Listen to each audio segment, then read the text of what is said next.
Excellences, je voudrais d'abord vous saluer. Vous saluer avec courtoisie. Vous saluer avec considération. Vous saluer avec amitié.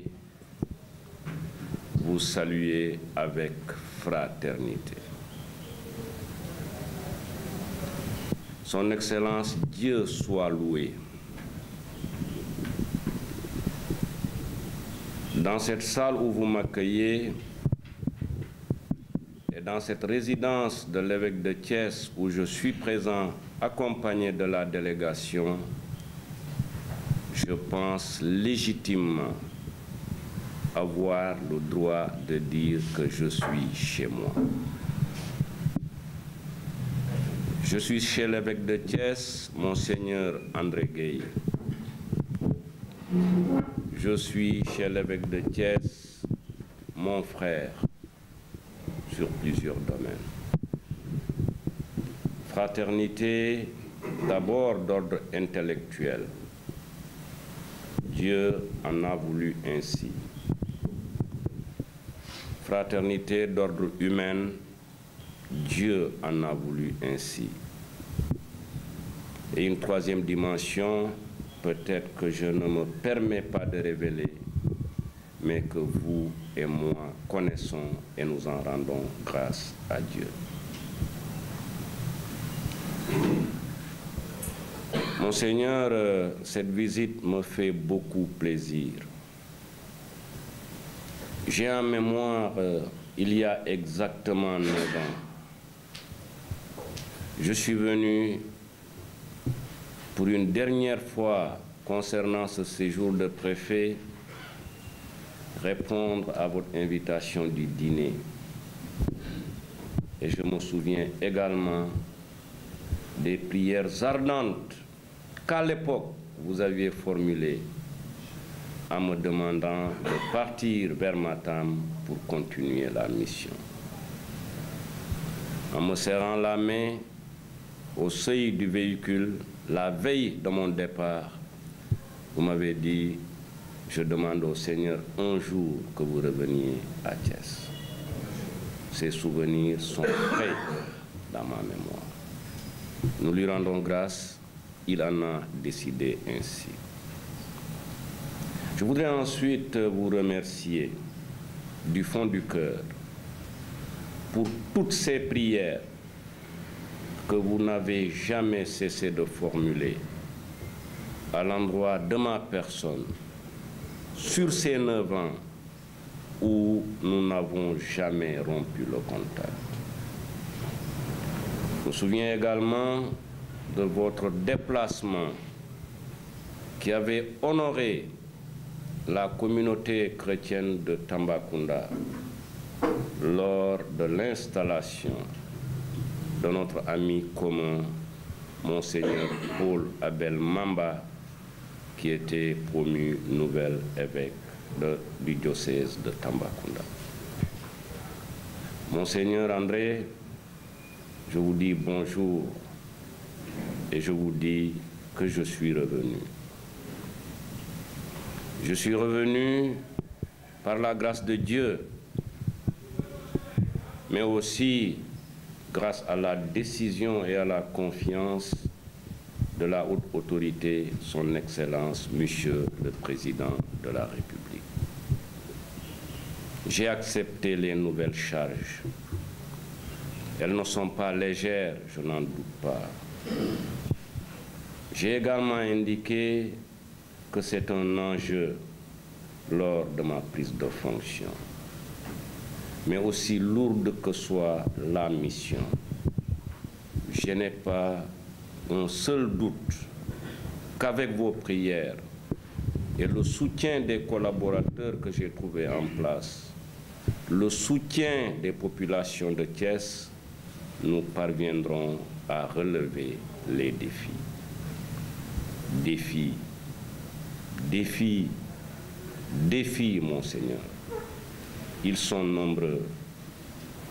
Mais comme je l'ai indiqué lors des visites effectués dans les foyers religieux de la région, notamment à Tivaouane, à Ndiassane, à Pire et à Thiénaba avant-hier, nous pouvons les résumer globalement en 3 défis majeurs. Le premier défi, qui est la mission première de tout État, qui est la mission première de tout commis de l'État en exercice dans les régions, c'est de travailler à apporter une pleine sécurité à nos populations et aux investissements qui sont réalisés dans la région de Thiès. Nous sollicitons vos prières.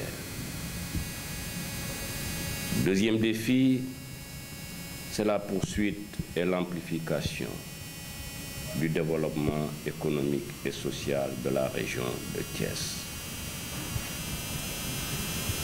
Ce sont des projets importants, Monseigneur, des projets structurants dont l'impact va au-delà de la région de Thiès et qui concernent même le devenir de notre nation.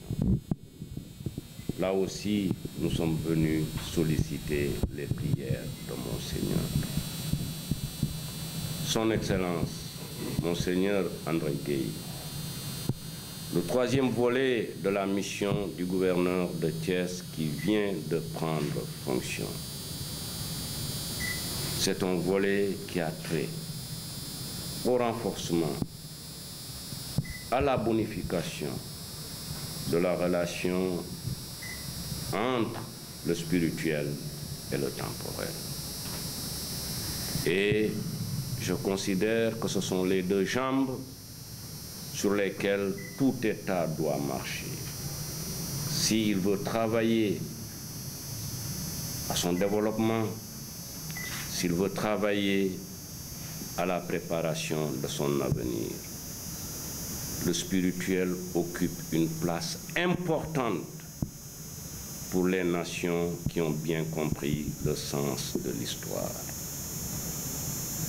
Nous serons, c'est vrai, nous, aux manettes pour la sécurité. Nous serons aux manettes pour le développement économique et social. Mais c'est vous qui devrez être à côté de nous pour d'abord les prières. Les prières, nous en avons besoin. Mais au-delà, ce que nous attendons et nous avons toujours eu des foyers religieux, c'est la formation de nos enfants, c'est la formation de nos citoyens, formation au sens spirituel, bien entendu. Monseigneur, qu'est-ce qu'on nomme sans spiritualité? Je ne peux pas répondre, moi, personnellement, à cette question. Mais un homme qui a une spiritualité, je peux me hasarder à dire que c'est de celui-là dont on a besoin. Qui saura emprunter les voies, d'abord, qui permettront la stabilité du pays. Un homme à la spiritualité, c'est un homme sur qui on peut compter pour en faire un citoyen. Un homme qui a également bénéficié de cette formation spirituelle est un citoyen avec qui on a envie d'être en face. Et cette mission, ce n'est pas l'État, ce ne sont pas les pouvoirs publics, c'est vous, les foyers religieux. Donc, en conséquence, je viens pour le dire haut et fort. Suivant les instructions de son Excellence, Monsieur le Président de la République, mon administration et moi-même serons à vos côtés à chaque fois que vous aurez besoin de nous. Mon administration et moi-même serons à vos côtés lorsque nous serons à l'orée des grands événements, et notamment le pèlerinage de Popenguine en particulier. Je voudrais vous demander avec humilité, avec cœur, de transmettre mes salutations à l'ensemble de la communauté qui dépend du diocèse de Thiès. Cette communauté chrétienne que je connais et dont j'ai pu mesurer les valeurs rassurantes, le gouverneur et son administration tient à les saluer. Je voudrais aussi, et c'était un engagement pris à Tambacounda, au moment où je suis allé dire au revoir à Monseigneur l'évêque Paul Abel Mamba, notre ami commun, de vous transmettre ces vives et chaleureuses salutations. J'avais préfet cet engagement, vous étiez à mes côtés. Vous transmettre aussi les salutations de l'ensemble des chrétiens du diocèse de Tambacounda. Monseigneur, je voudrais vous dire que je suis heureux de revenir. Je sais également que je vais compter sur le soutien, les prières et l'accompagnement de cette communauté. Je voudrais vous remercier pour cette oreille attentive et vous dire que je suis à ma 5e étape de visite des foyers religieux et après ici, avec votre bénédiction, nous allons nous rendre à Hambourg pour aller saluer la famille Barrault et prier le vendredi à côté d'elle avant de revenir à Thiès. Merci beaucoup.